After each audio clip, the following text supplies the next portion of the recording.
The Young and the Restless Spoilers. In Genoa City, nothing stays buried for long, especially when Kyle Abbott decides to start digging. It was supposed to be an ordinary Thursday, but the young and the restless never does ordinary. On this particular day, the air inside Jabot's executive suite felt charged, as if the walls themselves were bracing for the storm. Kyle sat behind his desk, scrolling through files on his tablet, his jaw tightening with every passing second. The name flashing across the screen, Holden, had become more than a curiosity. It was an obsession. For days, whispers had followed Holden wherever he went. A new investor in town, a smooth-talking dealmaker with too much money and too little backstory. Some said he was connected to Newman Media, others insisted he had ties to Chancellor Winters. But Kyle didn't trust coincidences, especially when they arrived wrapped in charm and expensive suits. There was something about Holden, the way he looked at people like he was already calculating their worth, that put Kyle on edge. Maybe it was instinct. Maybe it was jealousy. But in Genoa City, those two things were often the same. The first red flag came from an offhand comment made by Audra Charles during a meeting. She'd mentioned Holden's name with that careful tone she used when she wanted to sound casual but was hiding something. "He's just another investor," she'd said, but her eyes had flickered for half a second, a tell Kyle had learned to read long ago. So he started looking. Within hours, he realized Holden's past was a labyrinth. Business records that led nowhere, addresses that didn't exist, and a trail of shell companies stretching across 3 continents. It was the kind of background that screamed cover-up, and Kyle, fueled by his father's legacy and his own wounded pride, couldn't resist the urge to pry. By Thursday morning, he had convinced himself he was doing the right thing. After all, he'd learned the hard way that secrets in Genoa City were currency, and whoever controlled them controlled the game. But there was another reason he couldn't admit, a more personal one. Rumor had it that Holden had been seen with Claire Grace, a name that made Kyle's pulse quicken for reasons he refused to examine too closely. Their history was complicated, tangled in misunderstandings, missed chances, and the ghost of a relationship that never quite happened. The thought of Holden hovering around her sent something primal surging through Kyle, something that looked a lot like jealousy but felt like justice. That afternoon, Kyle arranged a discreet meeting with an old contact at the Genoa City Police Department. The man owed him a favor, and Kyle didn't hesitate to cash it in. Within hours, he had access to Holden's sealed financials and a report that made his blood run cold. The name Holden appeared nowhere on any official record before 2022. Before that year, the man simply didn't exist. His identity had been constructed from the bones of other lives, a stolen social security number here, a falsified degree there. Someone had built Holden from scratch. But who? And why Genoa City? As Kyle dug deeper, he uncovered something worse. One of Holden's shell corporations had quietly purchased a minority stake in Jabot through a proxy months ago, the kind of stealth maneuver designed to go unnoticed until it was too late. If the information was correct, Holden already had his hands inside the Abbott family business. Kyle slammed his fist against the desk. This wasn't a coincidence. It was a play. Someone wanted Jabot, and they were using Holden to get it. Meanwhile, across town, Nick Newman was having his own encounter with danger disguised as charm. At Crimson Lights, he ran into Sienna, or rather, she found him. Dressed in muted gray with sunglasses large enough to hide her expression, Sienna Bacall looked every inch the mysterious stranger she wanted to be.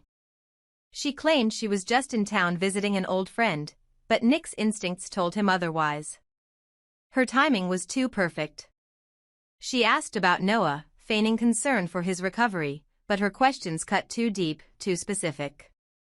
"He's lucky to have you," she said, her voice soft but sharp at the edges. Nick smiled tightly, masking his unease. Sienna had a reputation that followed her like perfume. Wherever she went, men fell, deals crumbled, and someone always walked away richer than before. She had been linked to multiple scandals overseas, including one involving stolen art and a vanished partner. Now, with Noah recovering from a mysterious accident in Los Angeles, her sudden reappearance felt like more than coincidence. Nick left the cafe with a knot in his stomach, vowing to call Victor the moment he got home. Elsewhere, in the heart of downtown Genoa City, Phyllis Summers was about to stumble upon her own piece of chaos. She had been on her way to a meeting at the Grand Phoenix when she saw a familiar figure slipping into the lobby bar, Kane Ashby. The sight stopped her cold. It had been years since Kane vanished from town after a series of scandals that nearly destroyed his family and reputation. Yet here he was, alive, well, and apparently very comfortable in Genoa City again. Phyllis's curiosity flared.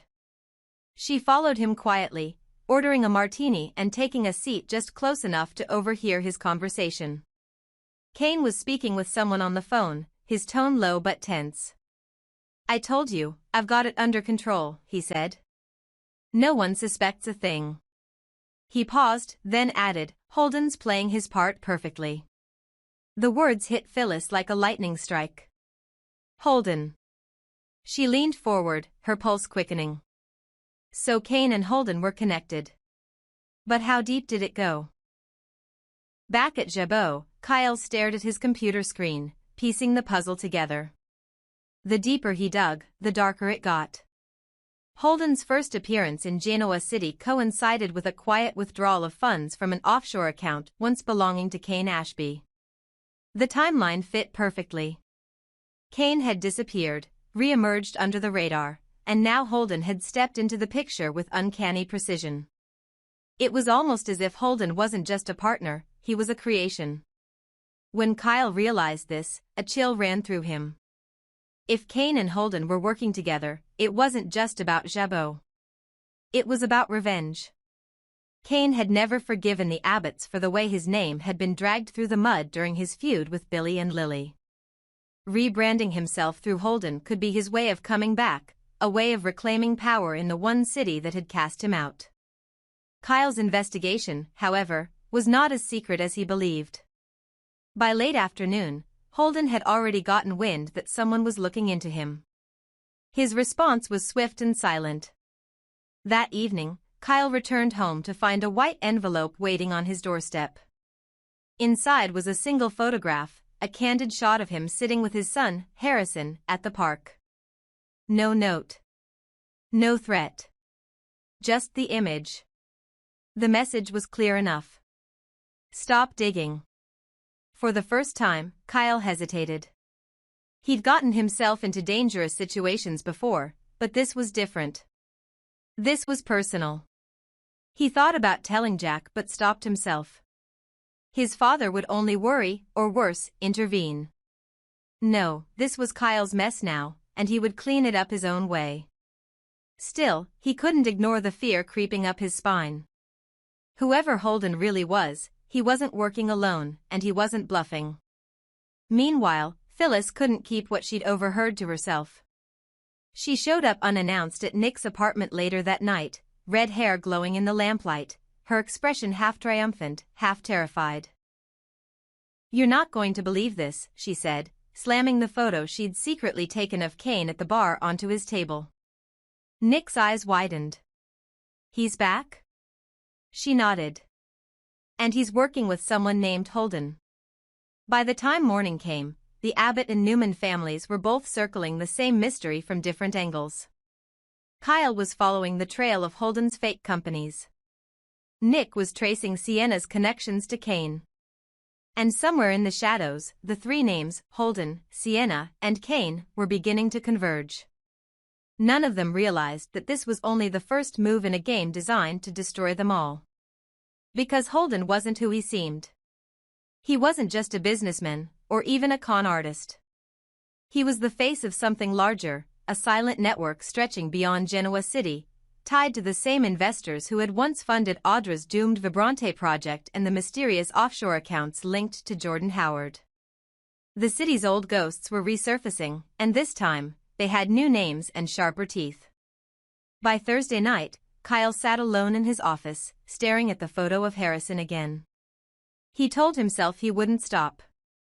He told himself he was doing this to protect his family. But deep down, he knew he'd crossed a line. Holden had seen him now, and in Genoa City, once you start digging into other people's secrets, you'd better be ready when they start digging into yours.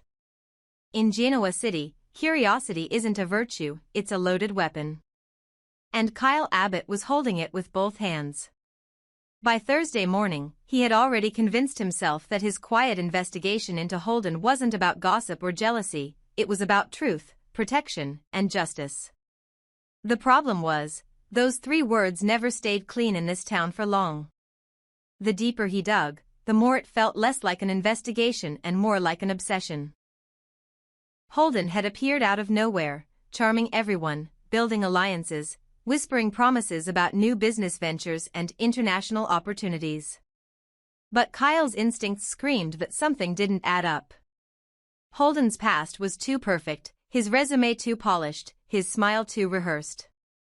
Every detail seemed designed, as if someone had built him in a lab just to infiltrate Genoa City. At first, Kyle tried to keep it professional. He ran background checks through corporate channels, checked public records, even searched offshore databases. Nothing. Holden's identity was a blank page before the last few years, no childhood, no family, no paper trail. That was when Kyle's suspicion hardened into conviction. He's hiding something, he muttered under his breath, late one night at the Abbott mansion, staring at his laptop. He didn't know what Holden's secret was yet, but he intended to find it, no matter how deep he had to dig. Of course, this was Genoa City, where digging into other people's secrets always came with consequences. For Kyle, it was almost a curse. Every time he had tried to expose someone before, it had backfired spectacularly. The same pattern played out again and again, he'd find something incriminating, feel the thrill of control, and then, without fail, someone else would find out he was snooping. Sometimes he'd get blackmailed. Sometimes he'd get humiliated. And sometimes, like now, he'd get in too deep before realizing the ground beneath him was already collapsing. Holden wasn't an easy target. Every time Kyle thought he'd found a lead, it vanished. His sources stopped returning calls. Data files deleted themselves. One contact even warned him to let it go before abruptly hanging up. That only made Kyle more determined. The fact that people are scared to talk means I'm getting close, he told himself. But what he didn't know was that Holden already knew he was being investigated, and was 2 steps ahead. While Kyle was busy chasing digital ghosts, another thread of the story unfolded across town. At Society, Nick Newman was meeting the woman who had been haunting his thoughts since the day Noah's phone records revealed a mysterious caller, a woman named Sienna. She'd finally agreed to meet him face to face, and when she walked into the restaurant, heads turned. Sienna was striking, but not in a loud way. There was something cold, deliberate, and slightly dangerous about her beauty. Her eyes seemed to measure every person in the room before she sat down across from Nick with a faint smile. "Mr. Newman," she greeted smoothly, her voice like velvet over glass. "I understand you've been trying to reach me." Nick studied her carefully. "You were in contact with my son before his accident," he said. "I just want to know why." Sienna tilted her head, feigning confusion. "Accident? I'm so sorry to hear that. I only met Noah briefly, a professional introduction, that's all." He seemed restless. Nick's jaw tightened. "Restless enough that you had to call him at 3 in the morning? Because that's what the phone logs show." Sienna's smile didn't fade. "You've done your homework," she said softly. "I like that." Then she leaned forward, her tone shifting.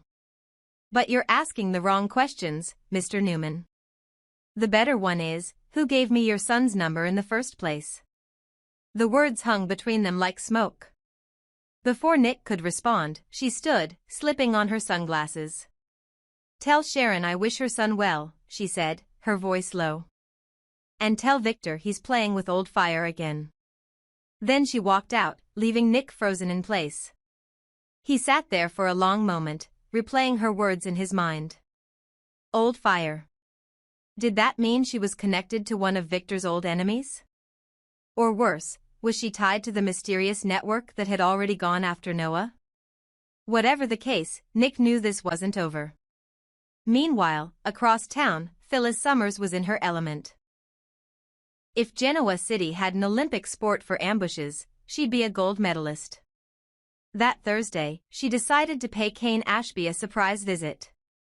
She'd heard whispers that he was back in town under business pretenses, but Phyllis never trusted coincidences, especially when they involved men with reputations as messy as Kane's. She found him at the Grand Phoenix bar, sipping whiskey and looking far too comfortable for someone who'd spent years avoiding the spotlight. Phyllis waited just long enough for him to think he was alone, then sauntered up beside him with that trademark smirk that usually meant someone was about to regret underestimating her. Well, she purred. If it isn't Genoa City's favorite vanishing act. Kane nearly choked on his drink. Phyllis, he muttered, regaining composure. Didn't expect to see you. Funny, she said, sliding into the seat next to him. That's what people usually say right before they realize they're in trouble. Phyllis had done her own brand of digging, and what she'd found connected Kane's name to a new investment group operating quietly behind the scenes. The same group Holden had been using as cover. Care to explain why your name popped up in the same files as a certain mysterious man named Holden? She asked sweetly. Kane's eyes narrowed. You really need a hobby, Phyllis. Oh, I have one, she shot back. It's catching liars before they blow up the town again. The tension between them was palpable. Kane tried to deflect, but Phyllis pressed harder. She hinted that she knew about the offshore transfers, the silent partnerships, and the fact that Holden's first appearance in Genoa City had coincided with Kane's sudden financial resurgence. When Kane finally realized she wasn't bluffing, his expression hardened. You don't know what you're dealing with, he said quietly. Maybe not, Phyllis replied, leaning closer. But I know when someone's hiding behind someone else's name. And I know that whatever Holden's planning, you're knee-deep in it. She left him rattled, his glass untouched, his eyes darting to the door as if expecting someone to walk in. And maybe he was right to worry. Because moments later, his phone buzzed with a message from an unknown number. She knows too much. Handle it. Back at Jabot, Kyle was beginning to realize just how messy his investigation had become. The more he uncovered, the more he tangled himself in threads he couldn't control.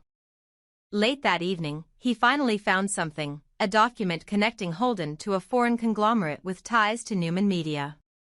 It was explosive, enough to damage reputations and shift alliances.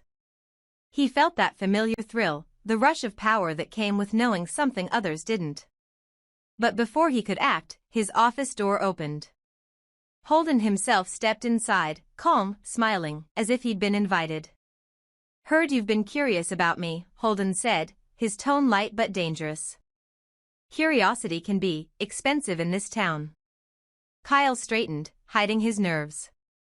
If you have nothing to hide, you shouldn't care who's asking questions. Holden chuckled. Oh, I care deeply, Kyle. But I also know how this goes. You'll find something half-true, wave it around, and before you know it, the whole thing blows up in your face. Kyle's jaw tightened. You're not scaring me. Holden stepped closer, his eyes gleaming. I don't need to. You'll do that to yourself. By the time Holden left, Kyle realized his heart was pounding. He looked down at his computer. The files he'd found were gone, wiped clean. His system had been hacked. He'd been caught, just like always. Elsewhere, Nick called Victor, relaying his conversation with Sienna. Victor's voice was calm, but the undercurrent of tension was unmistakable. If she's back, Victor said, then this isn't just about Noah. It's about unfinished business. And at the Grand Phoenix, Phyllis was dialing Kyle's number, ready to share what she'd learned, that Holden wasn't just hiding secrets. He was a secret, one built by someone who knew exactly how to weaponize the Abbotts' curiosity against them. By the time Thursday turned into Friday, three separate investigations, Kyle's, Nick's, and Phyllis's, were converging. None of them knew they were chasing the same enemy. None of them realized that every move they made was part of Holden's plan. And in true Y&R fashion, the harder they dug, the closer they came to burying themselves.